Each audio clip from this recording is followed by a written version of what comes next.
感覚がすでに狂い出す悲惨な世界。離めない散々粘れよ、あの夜に曖昧なステレオ、悲劇的感情に価値を、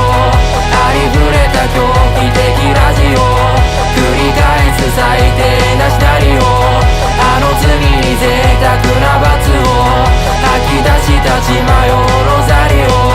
聞き飽きたその無駄な意味を。悲哀型未遂用語、結局は利益重視。単純なわけは誰も言わないから、無意識の異常行動、期待度はもう最低値。全体の一部になりたがる異常な世界。先天性逃避願望、ご都合主義学療法、絶望を理由にして隠す余裕もない。解釈は自分優位、偽善論の基準通り、病状がどうか知りたがる悲惨な世界。叶わないどうせ自己嫌悪、この夜に